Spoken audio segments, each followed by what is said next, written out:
I didn't have much more to say about that, though. There's a good type of psychopath, but he loves to pick these up. Really, it's just all frivolous nonsense. It's funny to listen to him bullshit to a degree. It's hard. There's so much of it. It's hard not to joke. It's hard not to joke. What's going on, Ginger? Be nice. Oh, I am nice. I'm being nice. Hold on. Let me press play. And it's almost like an obsession or something. Is that not the perfect characteristics of a psychopath? Absolutely. And then he said that that Cindy Murray, I have it in a message that I was actually going to show in the text messages. He calls, says, I was waiting. She's a psychopath. I was waiting to see one trait. And that day I saw it when there was no tears. I almost think that so I usually look into someone's eyes and soul of who they are. None of them act right. Malaya actually has quite a very soft eyes. Like, meaning when you look at her eyes, she just seems like a very kind, warm-hearted type of person for the most part. Very mild-mannered person. Yeah. He, on the other hand, when I look into his... First of all, how do either of you know?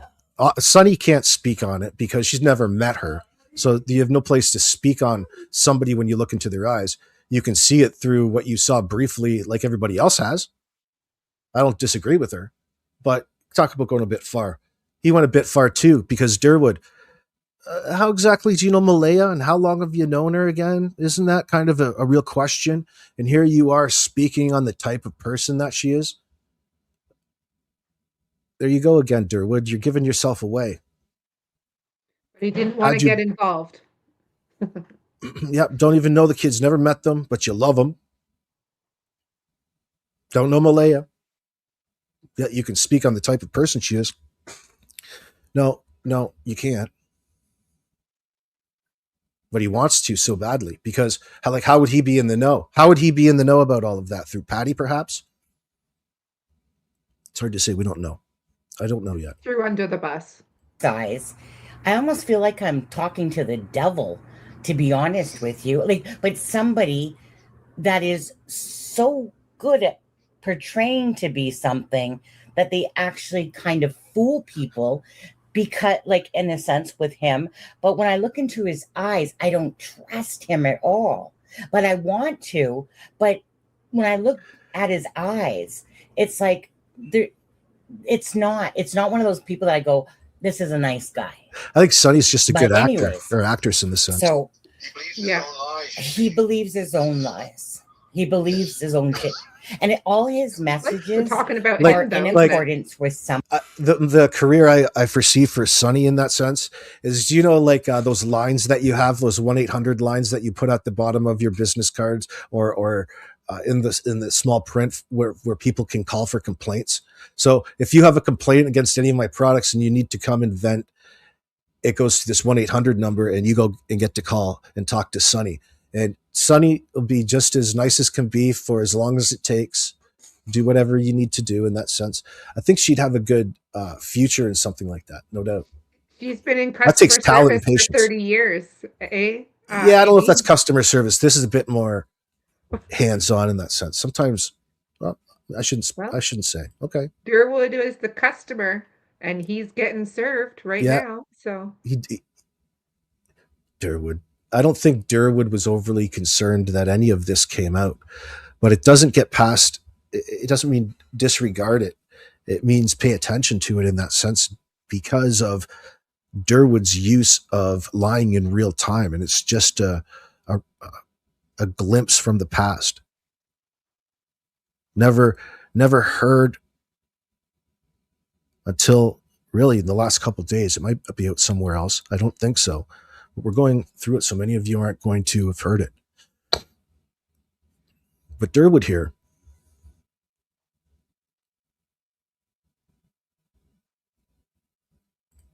somebody that's almost like a full-blown narcissistic liar, or a sociopath or whatever. Exactly. Yeah. A psychopath can be narcissist as well. Absolutely. Derwood can't even say narcissistic. Well, Where he's making his mistake, he loves the He- attention and he loves the grandeur, and that's why I totally befriended Yeah. Daniel to open him up, to Mhm. to stroke his ego, Right. to let him go, Sink himself. and Yeah. get him to go. Exactly what Sonny's Did doing you see that right smirk now. on his face as he was talking about the polygraph test? That, like, when someone has a smirk like that, it's almost like kind of like falls in line with the typical narcissist, that they're so proud of their work that he couldn't help but Cooper's smirk delight. I think she's referring during when he to. was like, talking. Anyways, bottom line is now, so that's why it even got me about. I want to ask you quickly, if you don't mind, about. I think this whole Derwood would want to sweater go into thing. slamming You can Daniel a ask little me bit. all this, but right now we have to keep it private. I'll tell you anything. We're just having a private combo. That's all we're having right now. Yeah. So Yeah, now you can release this later. You can trust me. If shit Tweeted turns. this, yeah, but not now. no, of course Okay, not. Go ahead. No. So, so this whole two sweater shit, as I was like, wait, so wait, if you find the kids and your sweaters happen to be there that are missing, then somehow that was all planted and you again are innocent of everything. Like, this is weird. Like, who even? Okay, he's claiming people are setting him up Right. to make it look like he abducted the kids, right? Right. Because he What if did. he's setting it up to make it look like the kids were abducted by somebody else? Well, that's how I see it, to be honest with you. Like, okay, so if we look at the reality of the situation, truly, if we do, realistically, like a risk assessment would absolutely put Malaya in the position that she's actually been traumatized, and that She's a victim. Right. Partially a victim. Right. Now, if we look at it logically, and again, in the risk assessment, Daniel's everything he's doing points to, like, these are typical crimes that usually a jealous person would do. A jealous other half partner, whatever. That Psychopath, Right. control freak. Yes. Right, exactly. Because when I seen Malaya's messages to Belinda, I mean, obviously, I've been in a very I have suffered from like a 12-year or 11-year abusive relationship, absolutely controlling. My ex, so I've been married 3 times. One, I was with him from 15 to 26. That one was extremely abusive. That was a learning curve for me. I never felt sorry for myself, and I just learned from it. But in saying that, so I can absolutely associate with somebody that's trying to control me, that's trying to manipulate me. The narcissist, I smell them a mile freaking way, those people. And but anyway, so yeah, so he has.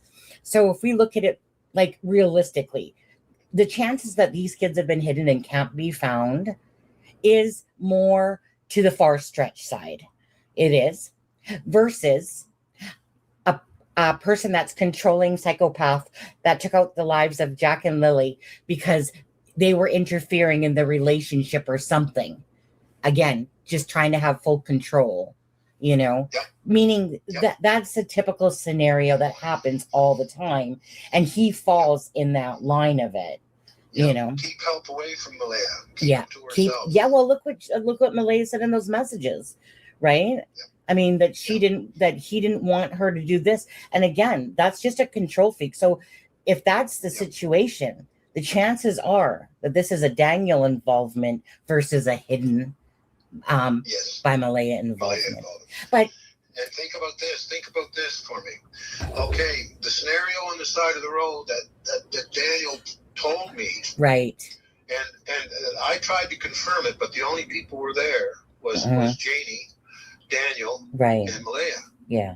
So the only way I couldn't really confirm that too tight as far as the kids getting loaded into a vehicle. Right. But I went along with what Daniel told me, and because the only way I could even partially confirm that is Daniel told his cousin Logan the same thing over and over. Right. And Logan believes Daniel. Of course. That's not a confirmation. That's not a full confirmation. Nope.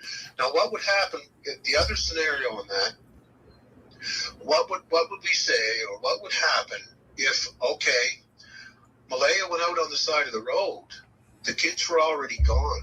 Malaya went out on the side of the road to privately use her phone. Daniel was sleeping. Here we go. Right. Maybe to tell somebody to fucking come and help me and get me the fuck out of here. Mhm. How many me's did you just use there, Derwood? There's some leakage right there that we never talked about. The same sort of sense. Maybe he's Well- a musician, because you know how musicians like to go me, me, me, me, me, me, me. He could be. You never know. Do, fa. Yes. How does that go? Do, re, mi, fa, sol, la, ti, do. Yeah. Only he goes me, me, me, me, me, me, me, me. Do. Yes. I get it. Dope. Listen. Listen to this again. He likes to Rewind. run this. So this is in context of things at the end of this. This is the second time. So this is him trying to paint a scenario that went on at the end of the road, only nothing like that he stated before. There's a new scenario at the end of the road, and he incorporates, how do we know that Malaya just didn't go out to the end of the road to try to get some reception, to call, say, call me in for some meat, or call me for some help, in that sense. In other words, he said it in a skewed manner, though. Well, that's And then Janie caught her on the phone. Mhm. So Malaya couldn't. What could Malaya do or say then? Mhm. Yeah. And then Daniel came out screaming. And okay, here's the other scenario. Yeah. Just right here. Okay, Daniel told me over and over and over, and I got it out of him over and over and over, what he believes about them being abducted by Malaya's family members, that Malaya was in on it, that Cindy was in on it, and even Cindy's great-grandmother, Patty. Patty definitely wasn't doing anything like that. Right. I know. But okay, explain this to me. Right off the start, the two theories were abduction, which actually I believe Malaya brought up, and I believe she was subconsciously trying to say. We haven't gotten to it yet, but it's a big tell when this fucking idiot starts rifling off these random theories as if anybody's actually considering them in the first place. Nobody's out there really considering or mystified over all of these different theories and are confused. It's you sitting there introducing them as you see fit and manipulating the way that they sound at any given time in real time. You're the fool that's introducing them. It's nobody out there thinks that Daniel, Malaya, and Janie are innocent in any of all of this. Nobody's talking about that possibility. Maybe that stupid idiot drunk. What is that? Everyone's saying that. Like I said, I've just spent all my life being a very deep empath, and very much when I say I care about people, that's the reason why I've been in customer service for almost 40 years, because it's truly what I can do to help people. And although true crime is not the place that I ever pictured myself being, it's just the reward from helping families to bring awareness to their cases. But my thing to you would be, so let's say Daniel did something to Lily and Jack. Where are they, do you think? Because he knows those woods good. Good question. Sonny. He knows good. Where are they? Where would you think that they would be? Well, they're in the ground. They're in the ground Yeah. a lot further away than the search went on. Sure. Yeah.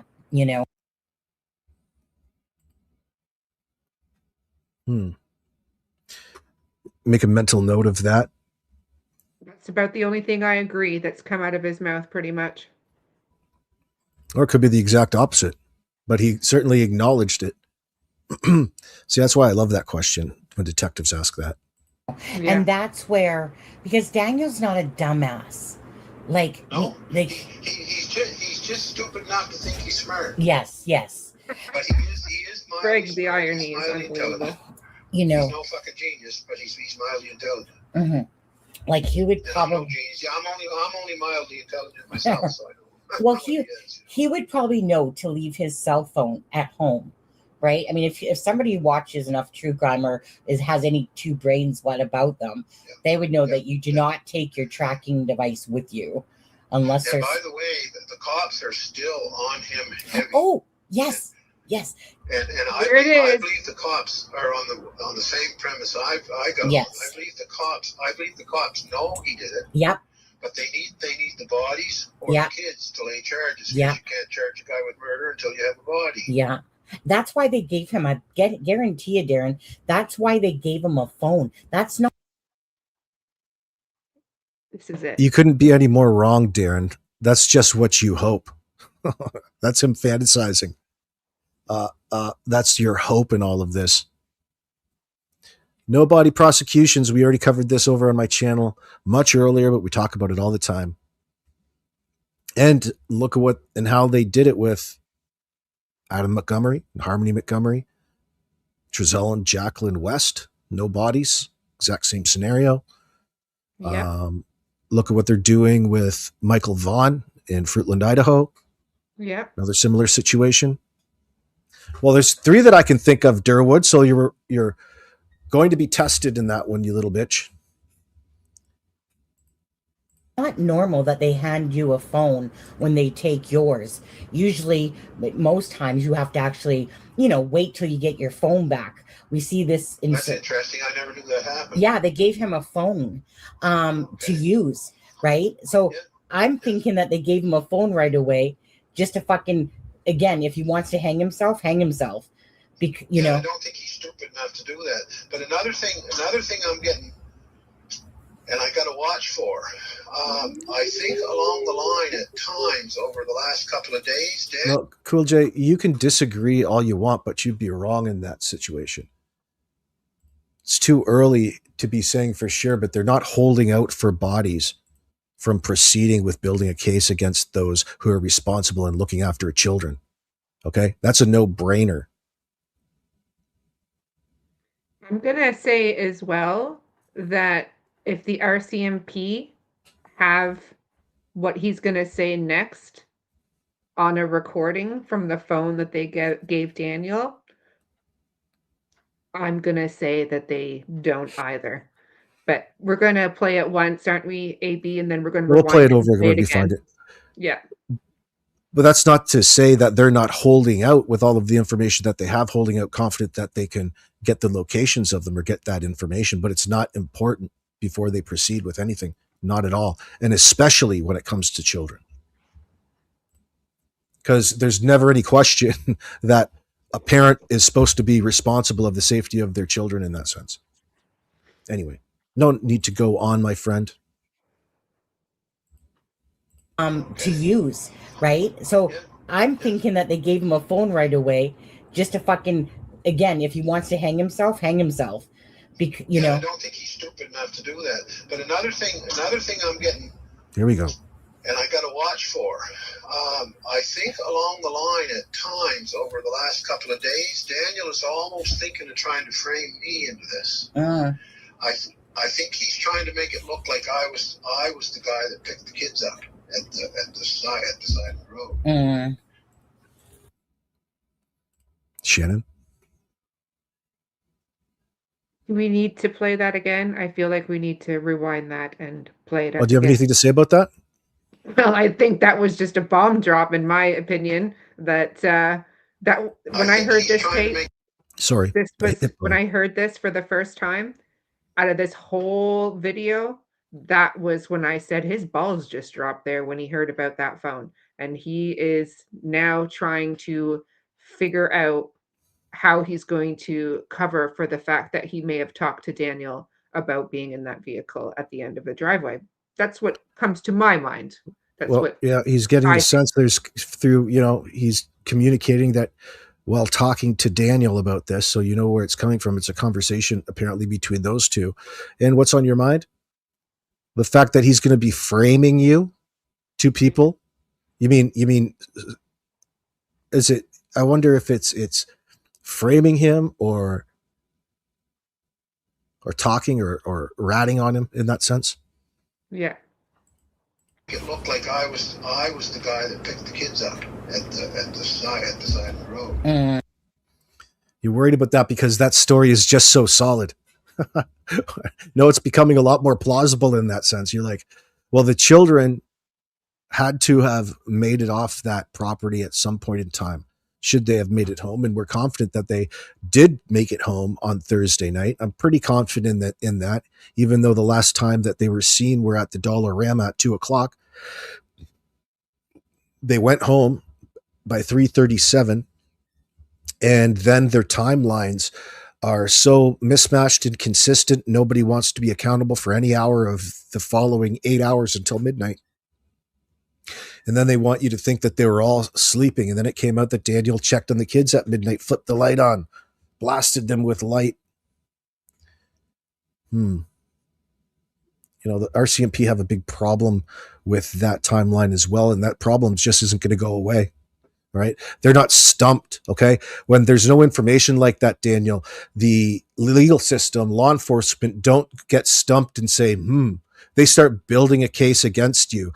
The individual who's omitting information, who's not giving a consistent story, whose red flags are popping out every which fucking direction, not to mention supersedes everything. You're a tweaker. That's what we're looking at here.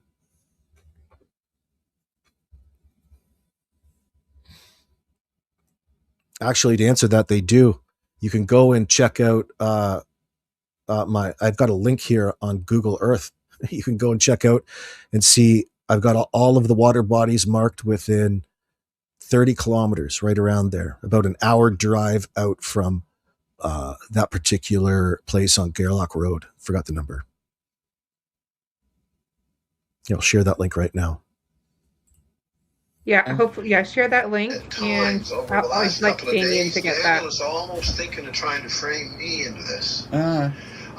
I think he's trying to make it look like I was the guy that picked the kids up at the side of the road. You know, he's given me information. Yeah. Weird information that sort of, if somebody else listened to that. Yeah. As a matter of fact, one YouTuber already went that direction. That means. Oh yeah, right.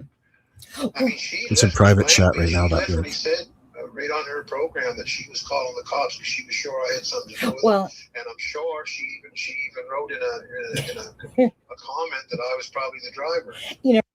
Well, fuck it. He's really upset over the content that he's seeing on YouTube and people talking about him and that. He's sensitive. That's a real sensitivity. You've got a sensitivity, Darren Geddes. Yep. Why? Why so sensitive? Something on your mind? Oh, yeah, something's on my mind. I think old Danny's going to try to frame me for picking the kids up on the side of the road. I wonder if Darren took the 2 sweaters as well. Wonder what else he took. He must have been the guy that broke into Janie's trailer and took those things. Maybe it wasn't Brad after all. Darren, what are you saying? I still think it was Daniel out and about midnight till 4 a.m. just because of what Bradley Wong said. When does old fun boy Darren get in the picture, I wonder? Maybe he was out there as well. Who knows? Maybe he was brought in after the fact. Why? Why exactly did he get involved? Right around the time Janie and them started coming out, right? He felt the need to reach out and make a stand and stand up for these 2 children with all of the misinformation. He's got all this fire information for Sunny on her channel, and it was nothing but nonsense bullshit, and people were calling it out in real time. Yep. At times over the last couple of days, Daniel is almost thinking of trying to frame me into this. I think he's trying to make it look like I was the guy that picked the kids up at the side of the road. At the side of the road. He's given me information. Yeah. Weird information that sort of, if somebody else listened to that. Yeah. As a matter of fact, one YouTuber already went that direction. That means. Oh yeah, right.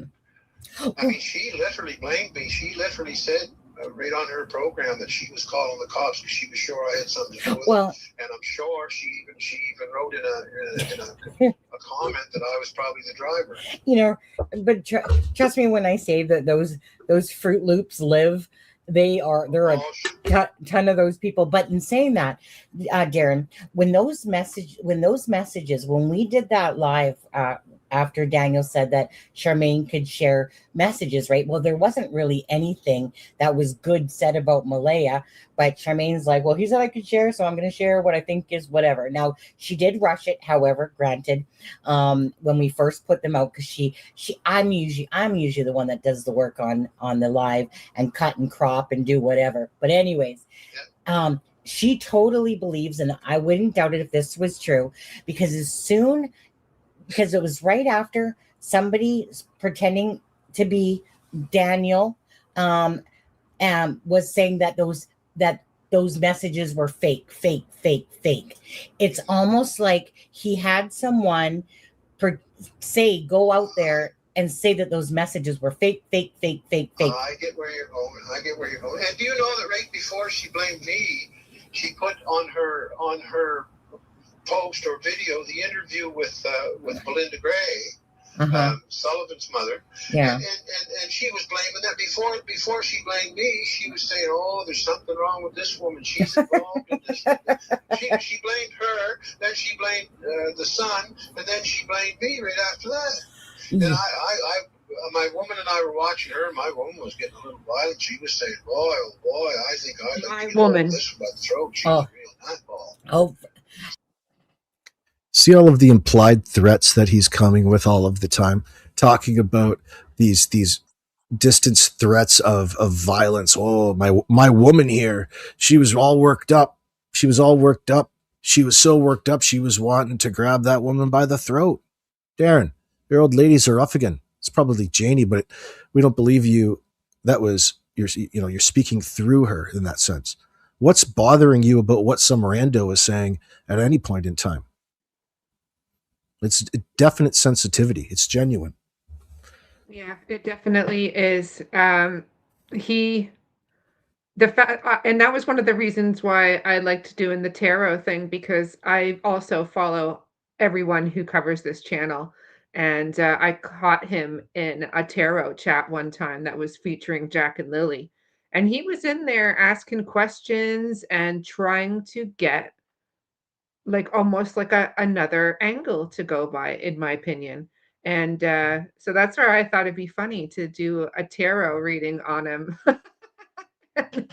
But yeah, he definitely has some quirks. The fact that he refers to the partner of his life as my woman in a possessive manner like that, as opposed to my I don't even think she exists. She's probably a blow-up doll.